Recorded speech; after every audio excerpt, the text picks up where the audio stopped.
I used to love in retail those nightmare mode moments, like Christmas Day, where you're just constantly, working with multiple people.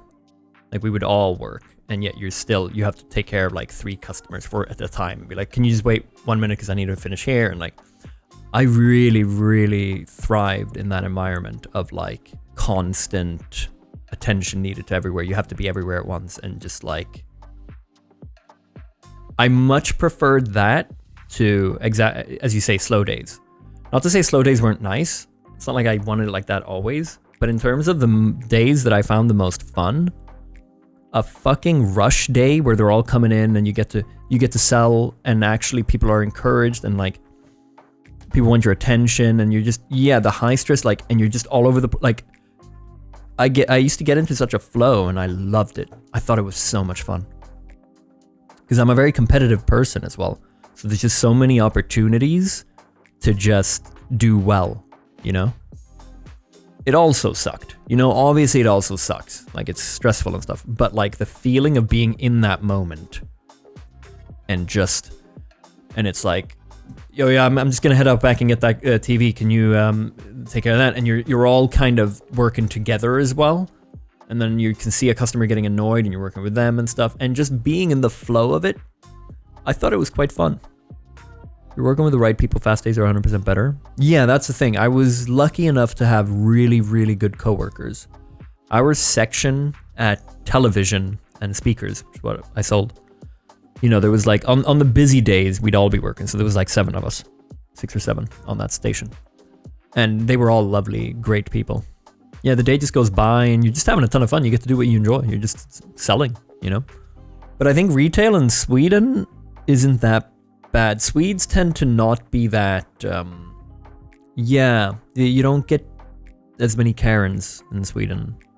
At least when I worked, for my years in retail, it wasn't that bad. You get bad customers, but it wasn't common enough that it was annoying.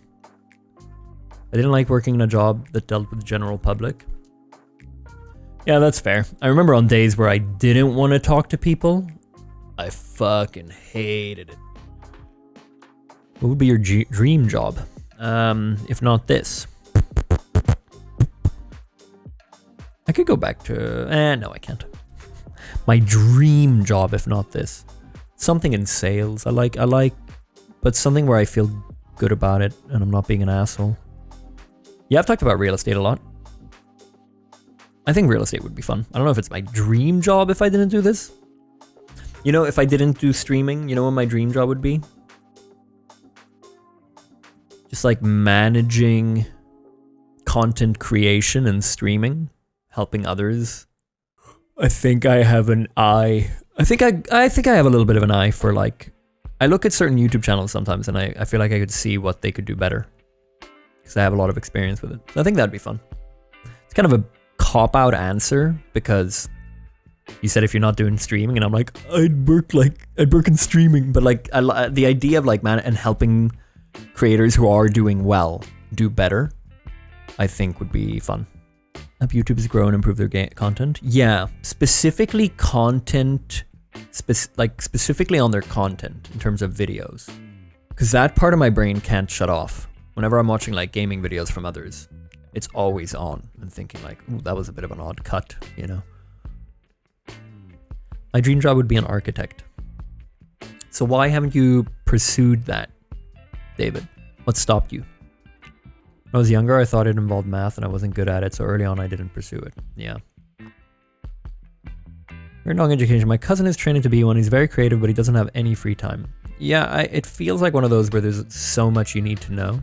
It doesn't feel like it's like super difficult one to learn. It just feels like it's a long path to get there.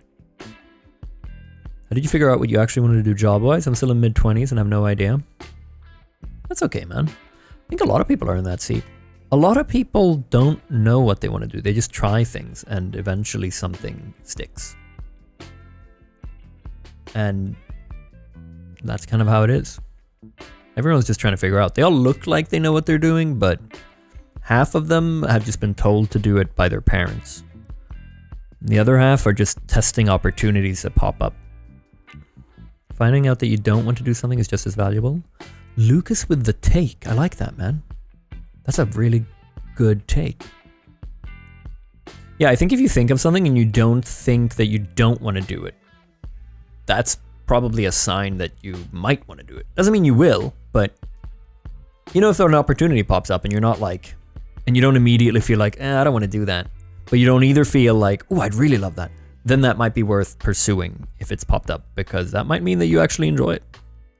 And if you don't like it when you do it, then you got experience, you tried it. As for me, I just landed here. I got very lucky. I don't know, I was doing YouTube a bunch. And then when I graduated, I was at a good place with YouTube. I was making about $1,000 a month. But I wanted to move out, and like $1,000 a month. It was like a half-time job. And so I just went all in with YouTube. And that was what I was doing.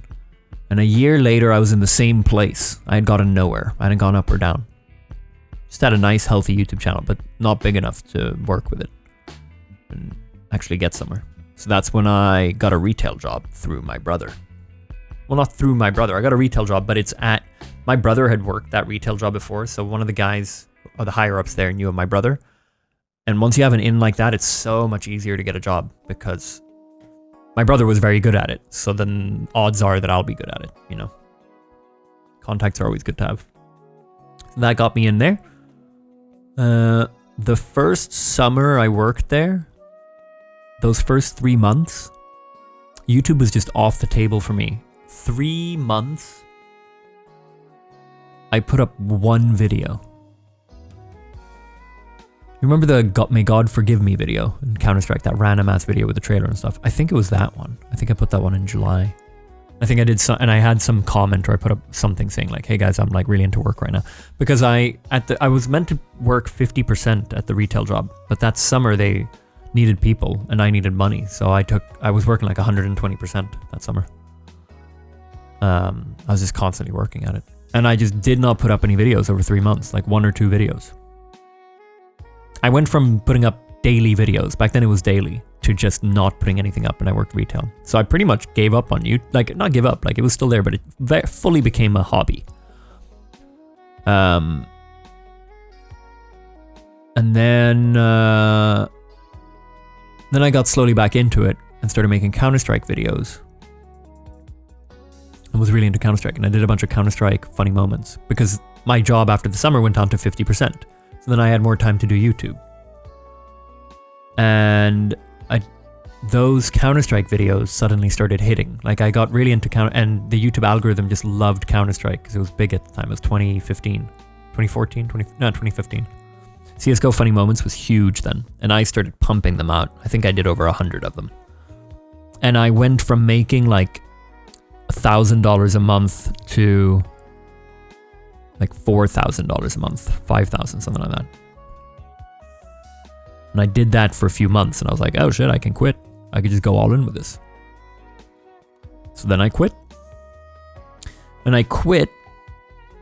And for 2 or 3 months after quitting, my videos started not performing. And I was down to making about $2,000. I think I dipped at 2,000 and I was like, okay, if this keeps going down, because I was over like I went like zoop, right after quitting. The day I quit was amazing, yeah. But those following months, it was like, started going down. I was like, okay, well, we'll see how this goes. And then, but it was amazing. I don't remember anything, but I do remember having the thought and I knew I was lucky enough to be safe. Like I was a very good salesman, and it's so much cheaper for retail stores it's a big retail chain. It's Elgiganten. It's huge. It's super, if they need a worker, it's so much cheaper for them to hire someone who's worked there before compared to training someone. So there was no risk involved for me. I could just get my job back. But Rainbow Six Siege came out, and that saved me and blew up my channel. So then I was good. Anyway, I didn't plan to land where I landed.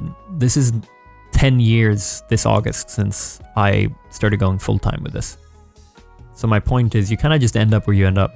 Sometimes it's luck and sometimes it's you choosing to do something. But you just go down paths and something sticks.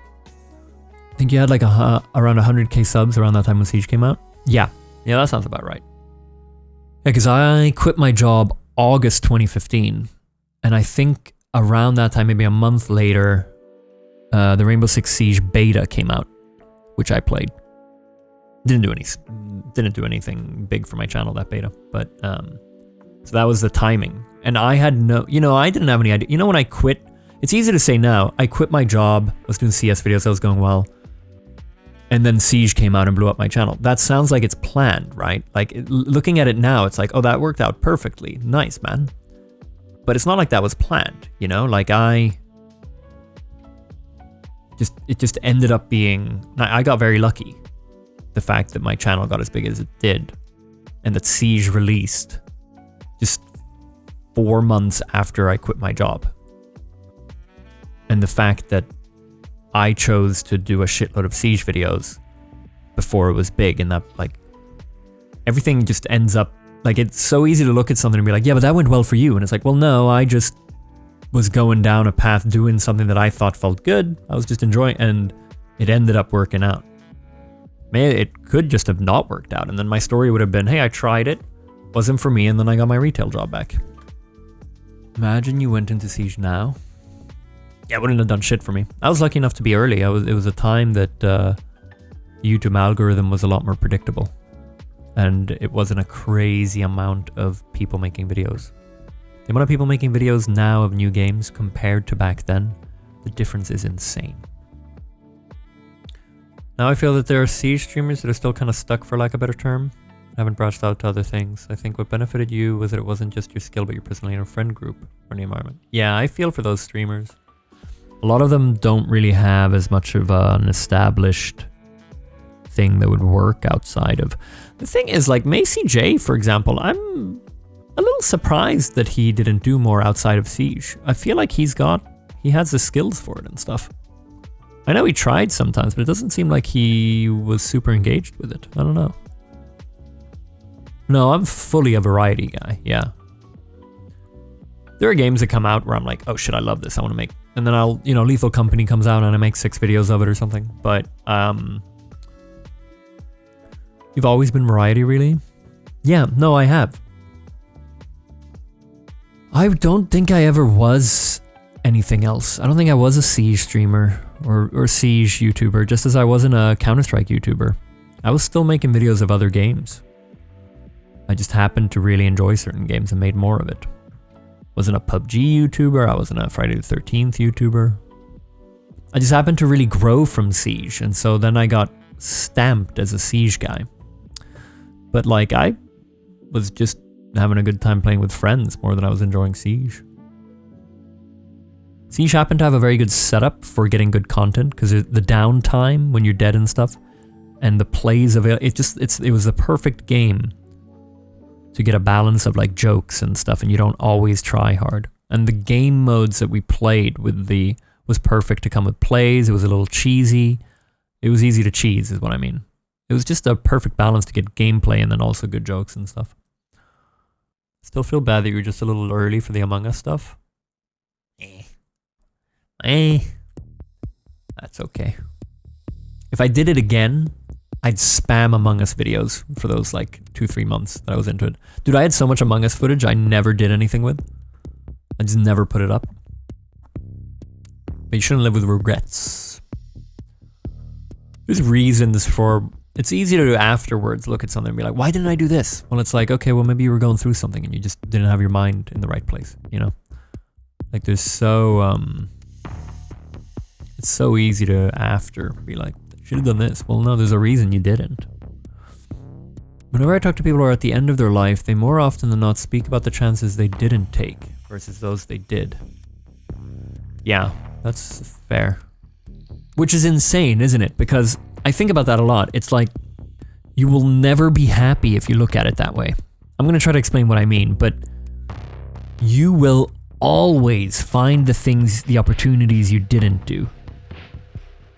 Imagine a world where you didn't do a few things that you have done. So if you look at like 3 things you've done, right? You think, oh, that was really good. So for me, it's like, I quit my job, right? And that led to my YouTube blowing up and I got my dream job, and I've been doing that for 10 years now. And it all started with me deciding to take the leap and quit my job. And I could sit here and say, oh, I wish I did more Among Us videos, right? But the reason that that won't make me happy is because even if I did more Among Us videos, I would sit here and say, oh, I wish I did this, instead of feeling happy about the fact that I did more Among Us videos, right? No matter how much you end up doing, you're still gonna wish you did something more. So there's a world, imagine a world now that's parallel with me where I didn't quit my job and I ended up working retail and feeling miserable. I lost my point because it's 1 a.m. Then I would sit here and say, hey, I wish I should have quit my job and taken the leap. I really enjoyed Siege, but I didn't make enough videos of it. And my channel, I wonder if my channel could have been bigger, right? And now here I am living that life. I'm living that life of actually having quit my job. The one that parallel me would have sat here saying, I really wish I quit my job. And so instead of me sitting here and going, oh, I'm so fucking happy I did that and ended up having the life I have, and being happy about it, I'll instead search for something new and say, oh, I should have done more there, I should have done more there. So my point is just, I hope I'm making sense. My point is just, you should be happy with what you've done that has led to good things. You can't always just chase the rainbow. You're in a good timeline. Yeah, exactly. Try to focus more on like the things you have ended up doing that you could imagine that a parallel version of you wouldn't have done and would have sat there saying, I wish I would have, like, you've done those things. I guess it's just focus on like the positive things. And not just a bunch of, I wish I did this, I wish I did that. Sometimes the good things come from bad things too. Yeah, 100%. So again, super silly because it started from it, but me sitting here and saying, oh, I should have taken, I wish I did more Among Us videos. I could have gotten so much more out of that. Maybe that would have crashed my channel. You don't know what that would have led to. So easy to say, but like, maybe I would have died, like, not died, but like, yeah, I could have, but you know, you don't know, like, not everything would have led to a good thing. Yeah, but there's another parallel me that's living the life I want, so I should have done that. Yeah, but that's not a healthy way to live, hobo.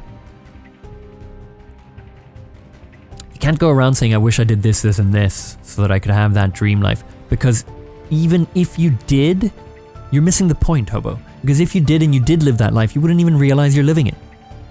You'd still sit there and be miserable and say, I wish I did this, this, and this so I could live my dream life. Always chasing that rainbow, never catching it.